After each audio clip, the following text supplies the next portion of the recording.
So I would like you, everyone, to stand up and open your Bibles to 1 Peter chapter 4, verse 10 to 11.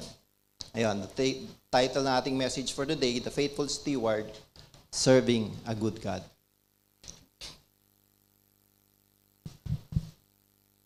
Ayun, so 2 verses lang yan. So let us read all together. 1 Peter chapter 4, verse 10 to 11. As each one may receive a gift, minister to one another as good stewards of the manifold grace of God. If anyone speaks, let him speak as the oracles of God. If anyone ministers, let him do it as with the ability which God supplies. But in all things, God may be glorified through Jesus Christ, to whom belong the glory and dominion forever and ever. Amen. May the Lord add blessing to the reading of His Word. Let us pray before we start. Father God, again, you are so good to all of us, O Lord. And as your faithful stewards, Panginoon, to everything that you have given us, help us, Panginoon, as we do our part, especially in your ministry, in your kingdom, Panginoon. As we lead people back unto you, O Lord, we need the power coming from you, the guidance of the Holy Spirit, and of course, the certainty of what Jesus Christ had promised to all of us, to be with you till eternity, O Lord. And bless each one, Panginoon. Bless all the truths that we will hear in our hearts, O Lord. And your name be glorified, O Lord. In Christ's name we pray. Amen. Maaari na po tayo maupo. Ayun. So, as I mentioned, we will focus on stewardship sa ating mga messages. No? So, as I go through my file ng preaching ko habang nagpe-prepare ako, the last time I was here on the pulpit was on March 31. Yung Resurrection Sunday natin. Yun yung the last time that I preached because all of you knows what happened that nagkaroon ako ng medical condition that I have to go to operation. So it is about 3 months na since I stand here in front of you now. Still recovering from that operation and so I am hoping, so 3 months, 3 months akong nawala here, dito sa harap. So, I hope everyone is a good sleep last night kasi I think more than 10 pages tong nagawa kong message. No? So, 3 months na yun. So, I hope kompleto yung mga tulog natin. Baka ako rin makatulog na.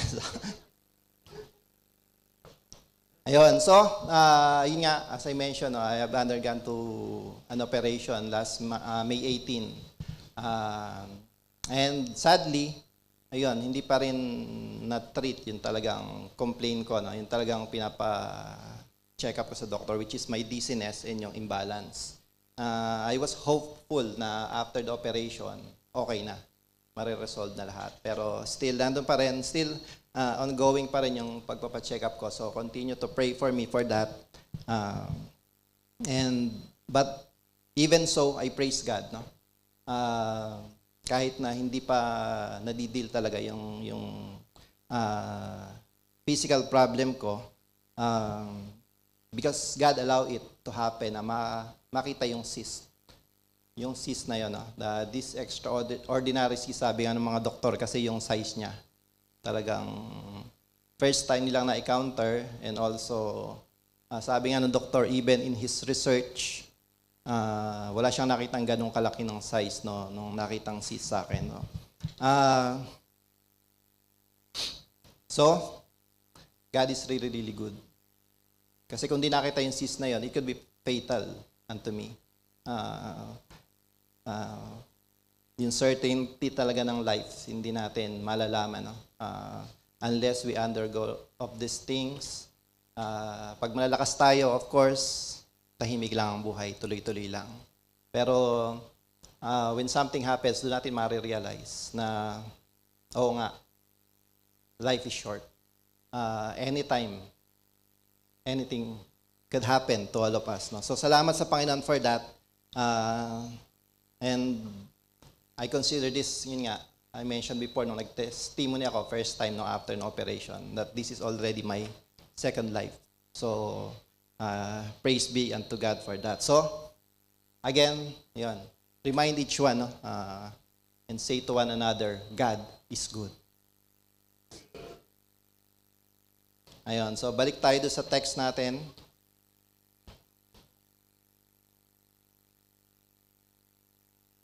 Ano yung napansin nyo doon sa text natin today? Ano yung common word na paulit-ulit na binabanggit dyan?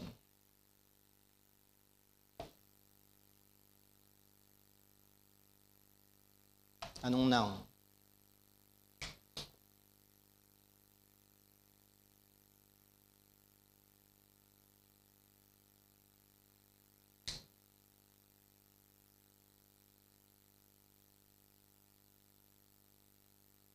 Orasan ko kayo, mga kalahating oras. Napansin nyo na?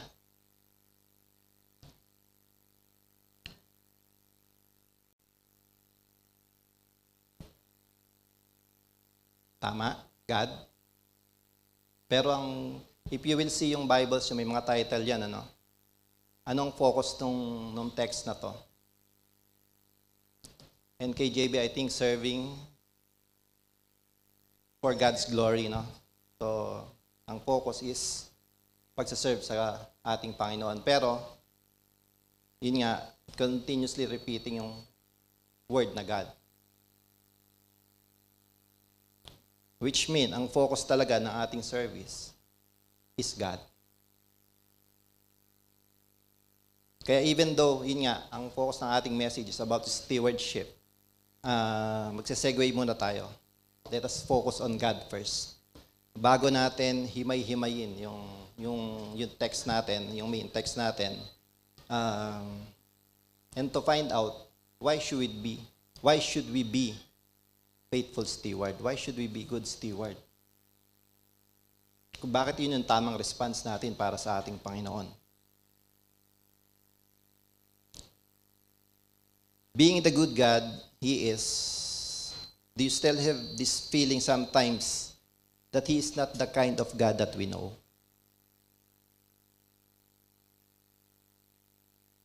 Ano ibig sabihin nun? That He is not the God who is loving, gentle, a giver, a generous God. Pero do we still think sometimes it is the other way around? That He is ready to give judgment, punishment, and pour out yung anger niya because of our sin, transgression. Do you still sometimes feel that?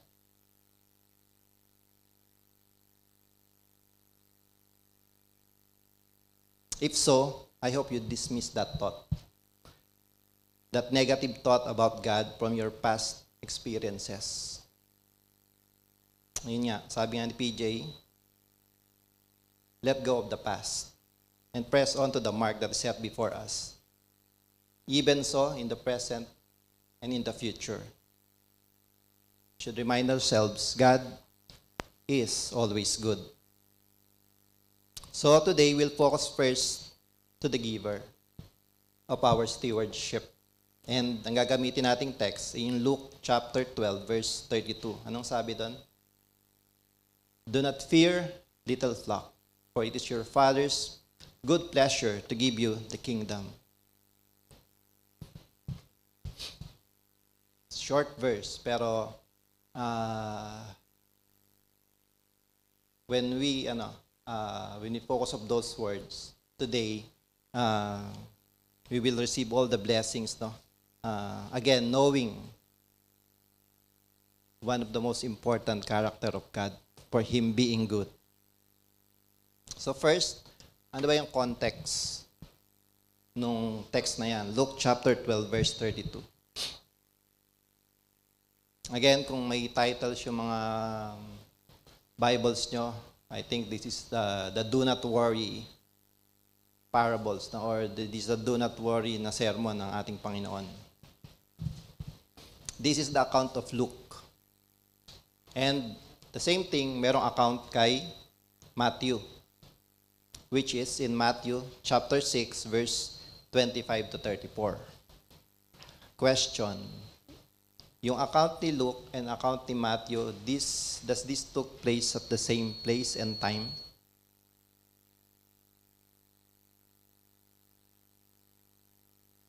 Yung Matthew 6, verse 25 to 34. Tapos ito nga, Luke chapter 12, verse, I think, 22 to 32. If you will read both of those texts, no, para siyang carbon copy. Almost word for word on how Jesus preached this sermon. No? Both of these writers recorded it na as almost, ayun, parang nagkopyahan lang silang dalawa. But, ayun, the truth behind is these two sermons that took place at the same place and time. The account of Luke in chapter 12 happens in Jerusalem. While the account of Matthew, chapter 6, verse 25 to 34 happens in Galilee. As part of his sermon on the mount. So, magkaibang location. Pero kung pagtatabihin niya yung text na yan, almost word for word, ay Luke and Matthew recorded it. I believe the way Christ spoke of these things. Ano pa yung difference? Yung Matthew chapter 6 na account nung text na to whom Jesus is speaking, it is a multitude, it is a crowd. So, nakahalo doon yung disciples when he spoke of these things. And then, while in Luke, chapter 12, he is only directly speaking to his disciples. Sa kanila lang nakafocus. Ang ating Panginoon when He is teaching this.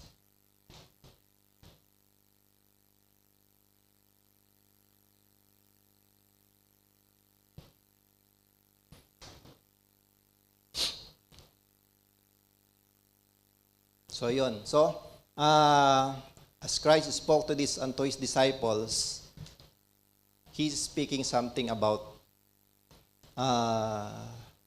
something they should not have in their lives, no? Ano yun? Do not fear.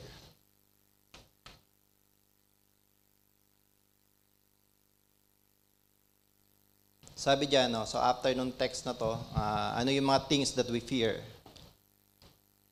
Based on 20 to 32 ng Luke. Yung ating daily needs. Foods, clothing, during that time. Pero kung presently nandito ang ating Panginoon, I think hindi lang foods and clothing yung sasabihin ng ating Panginoon na wino-worry ng bawat tao. Nagda-work tayo para magkaroon ng sariling bahay at lupa. Transportation, magkaroon tayo ng sariling sasakyan. Ano pa yung laging wino-worry natin, no? Ayun. Wi-Fi, no? Parang hindi na appealing ang isang restaurant pag walang Wi-Fi o isang place na walang Wi-Fi, no? Walang internet connection. Parang ang feeling natin disconnected na tayo sa mundo pag wala 'yon, no? So parang we cannot survive, no? So parang pwedeng huwag kumain, huwag bumili ng mga garang damit, basta meron lang Wi-Fi. So I think that would how Christ will preach today, no? When He said not to worry.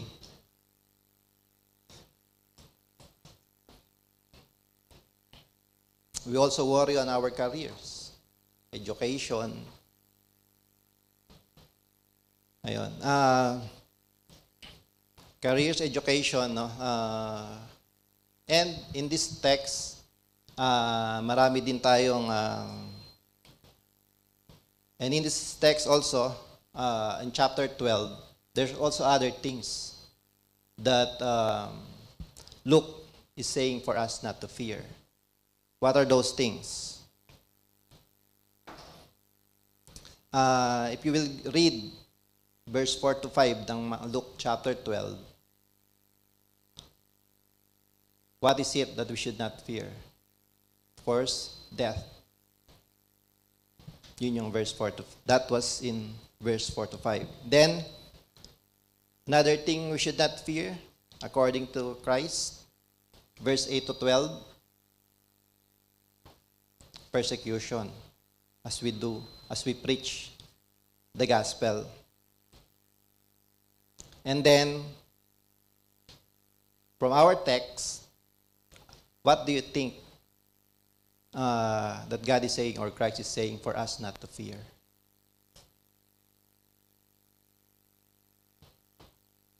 So sabi doon, death, persecution, our daily needs, we should not fear of those things.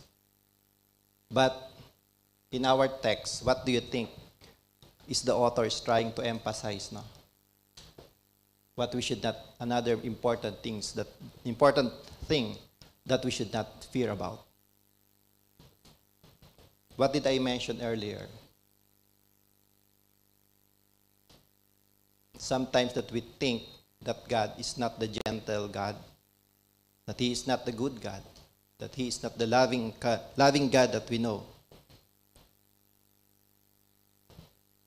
That the God that we read and hear, the God that we read in the Bible, or the God we hear on the preaching,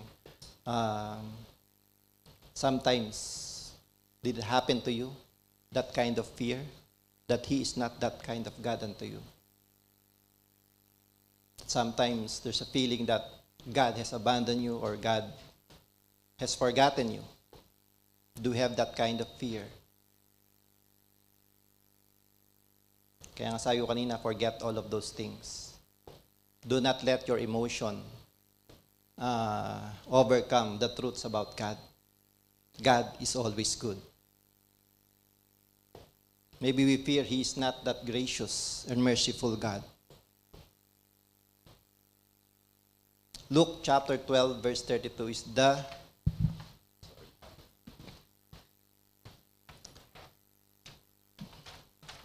the definitive assurance that He is a gracious and merciful God. God said, ano sabi niyo doon? Do not fear.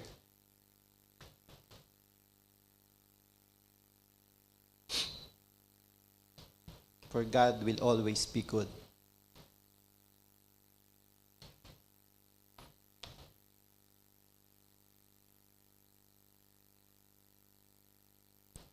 Which led to our second point. Ayun, but before that, ayun, as if that is happening on your mind sometimes, this is a good reminder to all of us. Jeremiah 29:11. For I know the thoughts that I think toward you, says the Lord, thoughts of peace and not of evil, to give you a future and a hope. So that is how God thinks. He's always thinking the good things for all of us. He's always thinking about the good things to all humanity. To give what? Ano yung sinabi sa Jeremiah 29:11? What He wants to give? A future and a hope.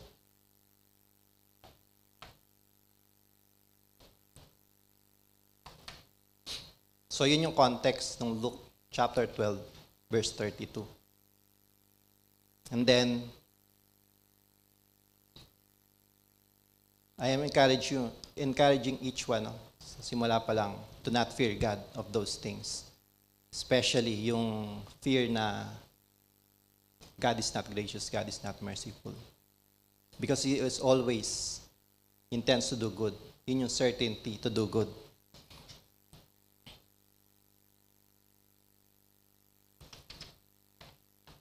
According to the text, ayan, do not fear, little flock, for it is your Father's, ano sabi diyan? Good pleasure to give you the kingdom. Good pleasure in Greek means the word eudokeo. Ano ibig sabihin nun? To be well pleased. To think it good. Take delight. Hindi yung probiotics na delight. Take delight unto all of us. No? He wants to do good. That's all that has been. All throughout the history. Sa account pa lang ng creation, in the account of creation, that was God's intention. To do good to man. To do good to everyone. What did He did? He created man and woman. And what He made them do? He made them stewards of everything sa creation.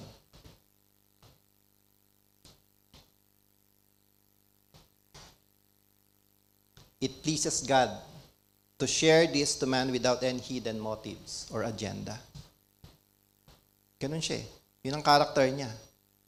Doon siya napi-please. To do good to everyone. His only command for them is to obey Him. Why He is commanding that? Meron bang other motive ang Panginoon? Is there any other motive that God is telling Adam and Eve to obey His command? There is none. Why there's no motive? Because He knows what's good for them. That's why He is telling them to obey Him, to obey His command. And it's just a simple command. Not to eat the fruit from that tree.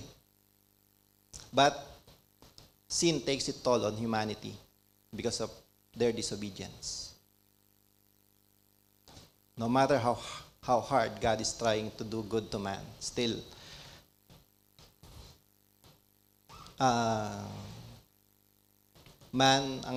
the response of man is always against God. But that does not stop God from doing good. After the sin, what did He do? He promised the Messiah readily to Adam and Eve, that someone will save you, someone will come again to restore the relationship that was broken, to restore that love that I want to share to you, and will be able again to enjoy that kind of love. That's what God did after the sin. But all throughout history, all man is always fighting against God. Fighting against God's goodness. He sent the patriarchs, the judges, the prophets, and also kings. But all to no avail. Still a failure. Because those stewards, although how faithful they are, they have no control of the will of man to fight God, to fight against God. According to John Piper, this term, eudokeo, can be well interpreted or can be well viewed, can be well understood in Philippians chapter 1, verse 15. In Philippians chapter 1, Apostle Paul is where at this moment? Yung favorite hangout niya. Ano yung favorite hangout ni Apostle Paul? What is Paul's favorite hangout? Ayun. Yung favorite hangout of Apostle Paul is the prison. While some of us, our favorite hangouts may be Starbucks, coffee shop, any coffee shops, malls. Paul mostly spent his time in prison. No? What a place to hang out. Parang, let's meet up. Where? In prison. That is the life hindi naman most of the time, but at the latter part of Apostle's life, he's always hanging out on those places, no, in the prison. But God has always a purpose to all of that.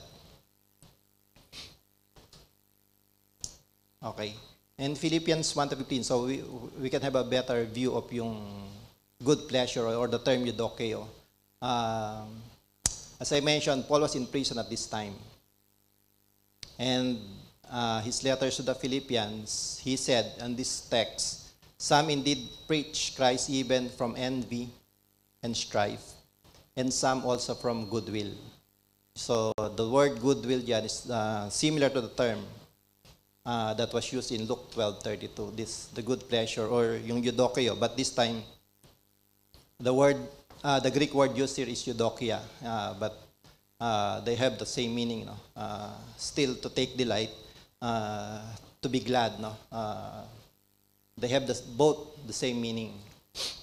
So what is Paul saying about this text, no? To better understood the word eudokio. According to that, some are preaching the gospel.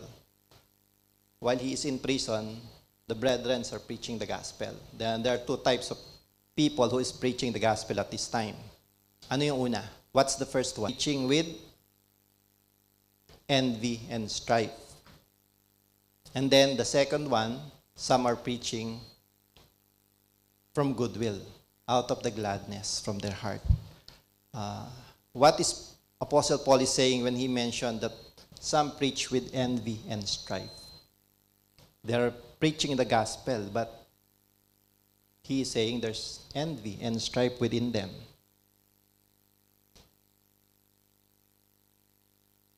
It means that they preach the gospel with an agenda. What is that agenda? There's hidden motive on their preaching,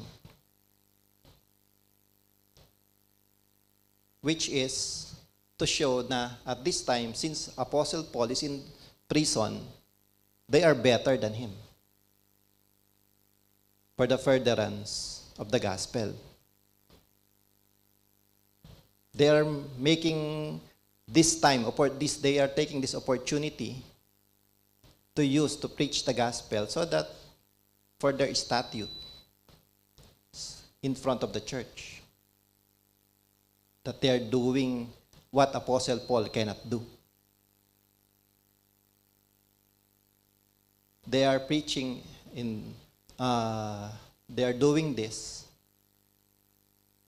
out of jealousy, out of fame, most probably. That's why Apostle Paul mentioned those terms. They are preaching with envy and strife.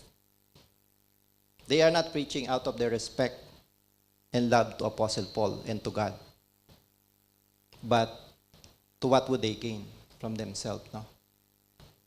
That they are better, they can do more for God, no?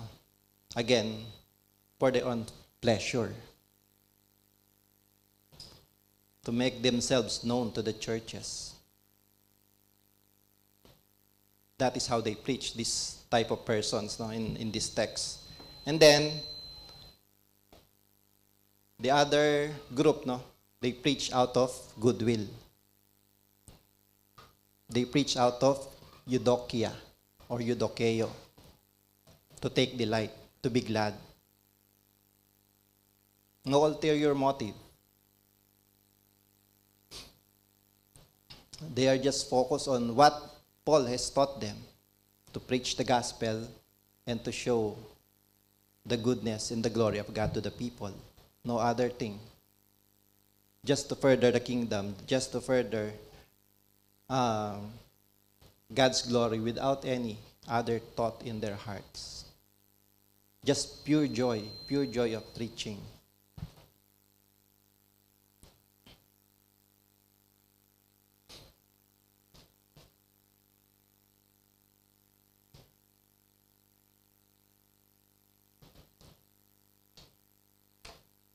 So what can we learn? Sabi diyan, do not fear, little flock, for it is your Father's good pleasure, from the term na good pleasure, to give you the kingdom.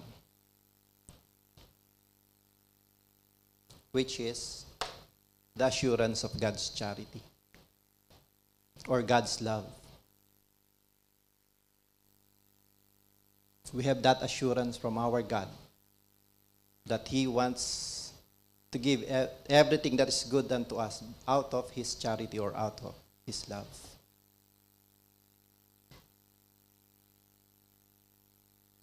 And another interesting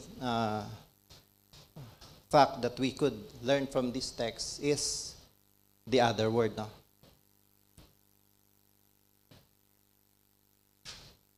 Luke mentioned your father.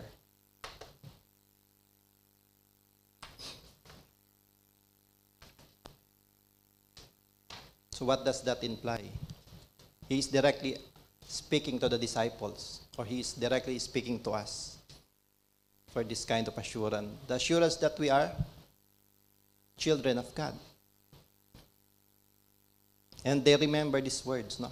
They remember these words so intensely that John, Apostle John, mentioned in 1 John 3:1, what he said in 1 John 3:1, behold, what manner of love the Father has bestowed on us that we should be called children of God. The word behold means horao in Greek.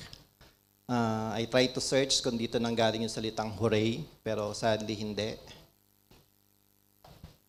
Anong meaning ng horao? It means to see. Look at it and study intently the manner of love that God gave us. The manner of love that God gave us as His children. Dapat makita daw natin yun. Kumbaga ma-enjoy natin yung the kind of love that God has given us as His children. Pag anak ka, hindi mo nakita yung pagmamahal. And if you are a child of God and you don't see that kind of love of God that He has given, and you're always thinking the opposite about God,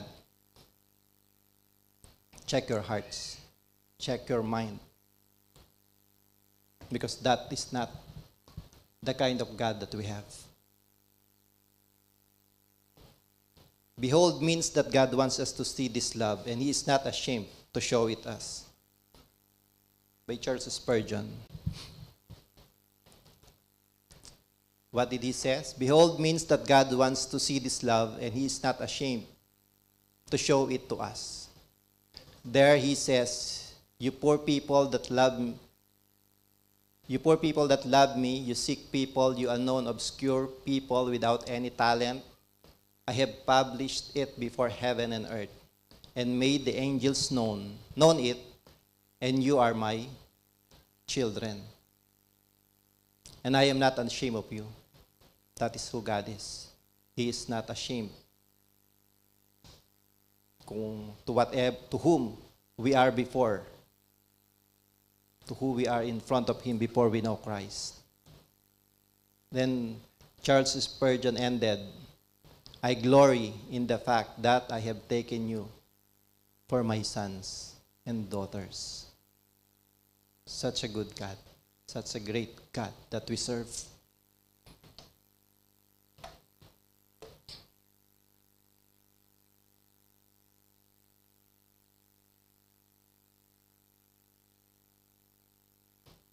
And what better way to demonstrate His love for us? Yung binanggit ko kanina, no? Matthew 3:17. Again, as I read, and suddenly a voice came from heaven saying, this is my beloved Son, to whom I am well pleased, to whom I am Eudokia. He was glad to what? He was glad to give His Son for the redemption of sins. He was glad, though it hurt Him, but He take pleasure in that, to do you good and not to harm you. Sa standpoint of those parents here, can you give your child for saving someone? Can you imagine that, doing that, just to save someone?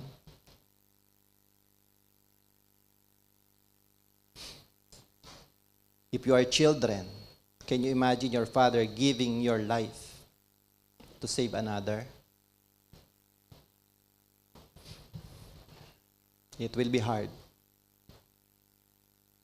But that is who God is. He is glad to do that, just to show each and everyone here that He is a good God. And there is no other motive than that. Only pure goodness, only pure love is in what's God's heart.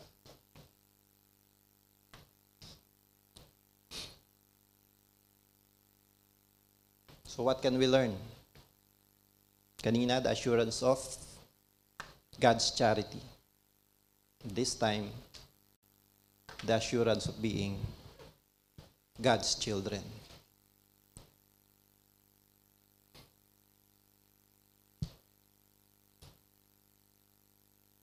The point of God's goodness does not end with our assurance of removing our fear from Him, and His gladness or delight to do good, but by confirming it, which lead to our last point. God does not only take pleasure to assure us that we should not fear Him, and to assure us that He wants always to do good to each and every one of us. The confirmation of God's goodness.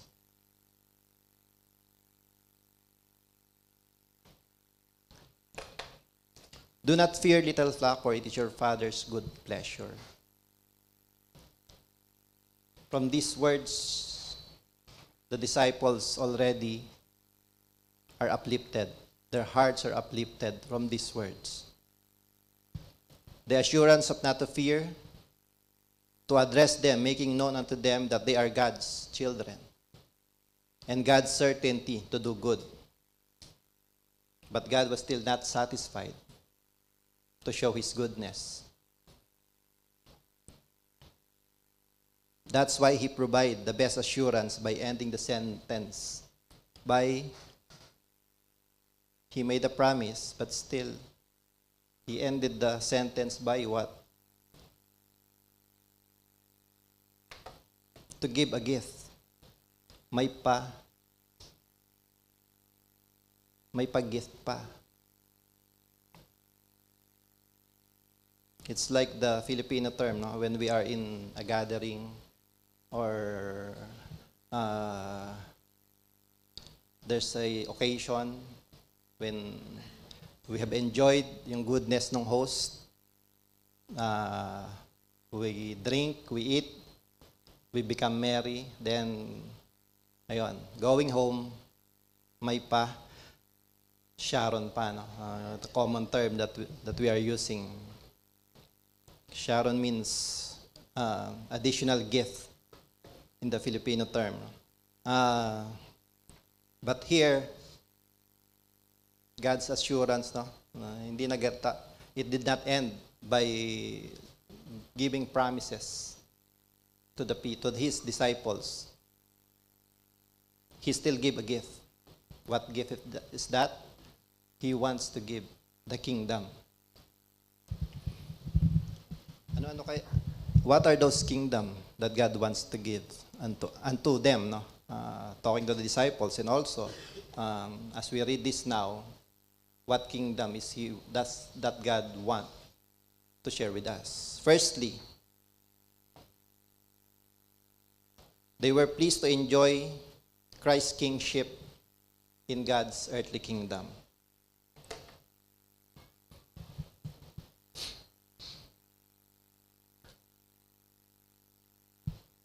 Those disciples were chosen by God. And they have the first-hand experience of knowing what was promised, what was prophesied the Messiah. And that Messiah ministered. They ministered to the people, but most of the time he ministered to his disciples.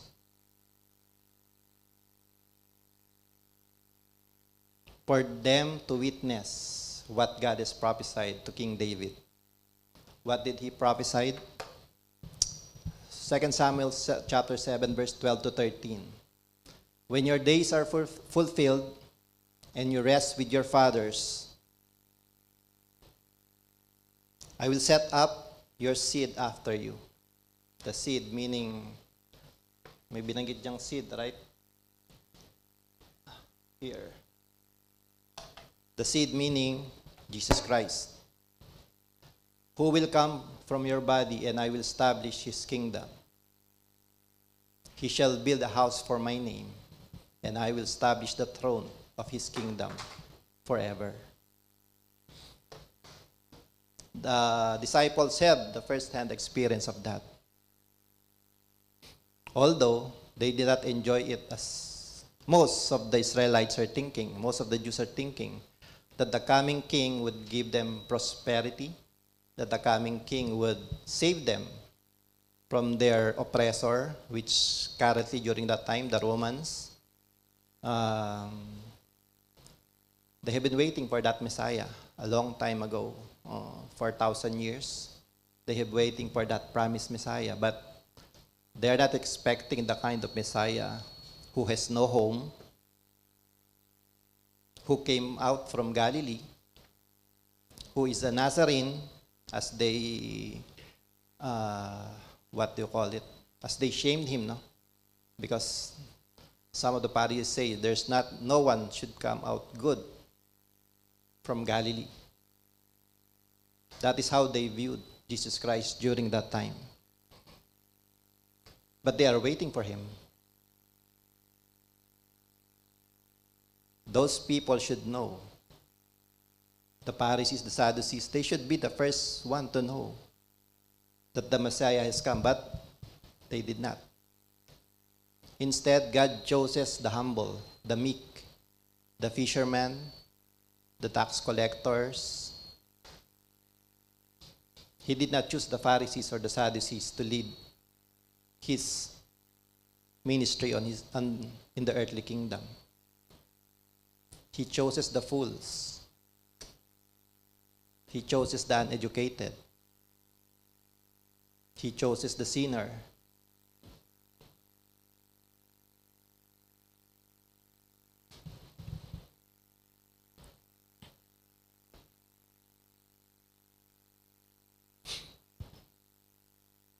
And all of us also have experienced the same thing. He chooses us. He chooses me. He chooses each one of you here sitting for that privilege, for that gift of God to give you his kingdom. You don't need to die to enjoy that kingdom. You are already enjoying that kingdom now. That's why he mentioned in the text, do not fear. Maybe you don't have riches, you don't have that kind of financial stability. Your dreams are still on the planning stage.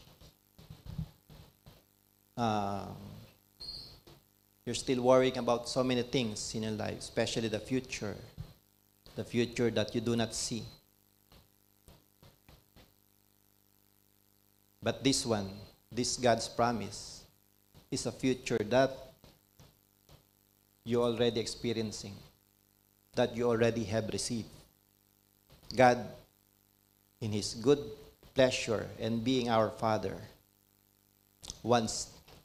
has given you, not wanting you to give, but he has already given you his kingdom by knowing him and by believing in him.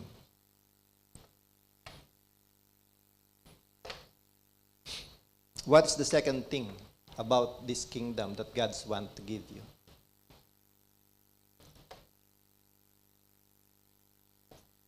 They were to look forward for Christ's kingship in God's heavenly kingdom. That's why Apostle Paul is eager to, if I remember correctly, I think it's in Philippians or Ephesians, that he is having double-minded. If he will go, means if he will die, or if he will stay with the ministry because of this. This is the race that he is always running, to see his Savior in his heavenly kingdom. This is what we have been learning in the past months, no? The race that is set before us. For this promise, for this God's promise, no, that one day we can finally rest to all the labors that we have done, to all the things that we have offered unto God, and finally meet the true King. The King who has saved us, the King who has bled for us, the King who is always wanting to do good to all of us.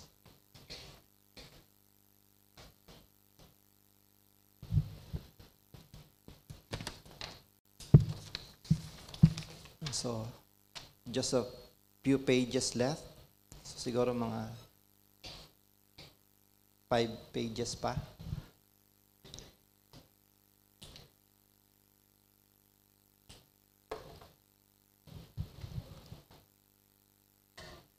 Praise be unto God, no, for His goodness.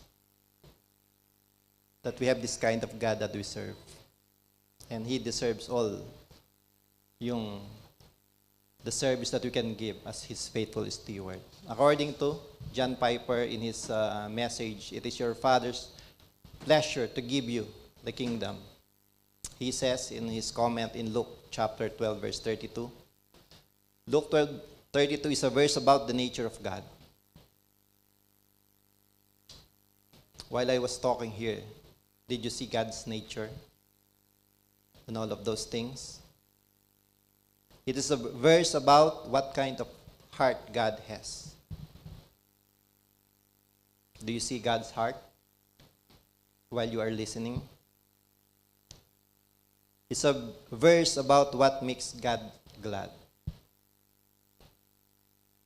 What is His delight? What is His pleasure? Of course, first and foremost, His pleasure is for the glory of His name. But this is another, God's nature, to be pleased in doing good to man. Not merely about what God will do or what He has to do.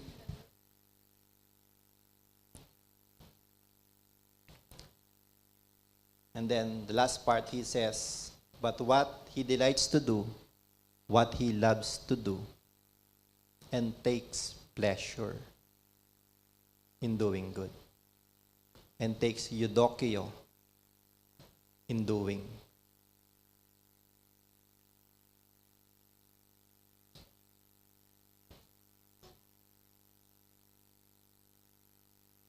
So how do you see God now?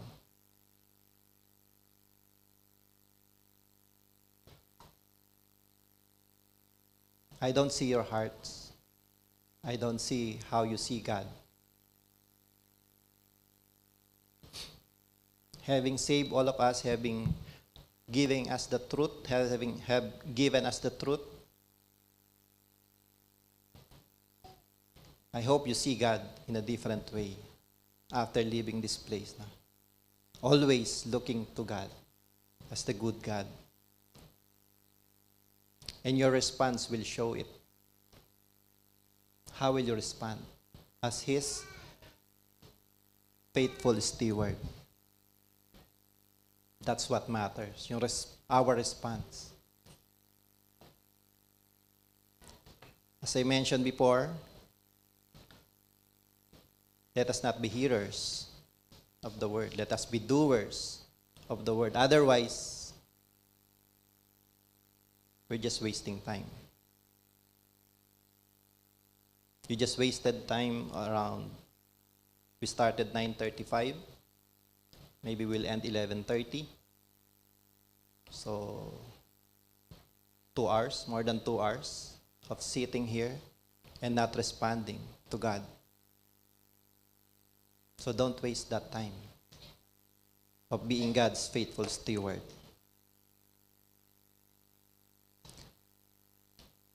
This is our God whose delights are always to do good. This is the God we serve. This is the God who has chosen us to be what? To be faithful stewards. So what do you fear as stewards of God? You have to conquer that. Whatever fear is that is hindering you from serving God, from doing His work. Where do you use your talents now?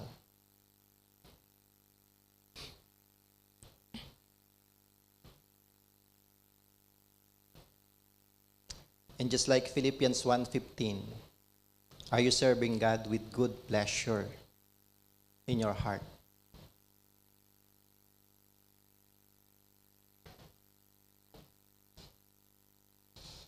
Do we also delight?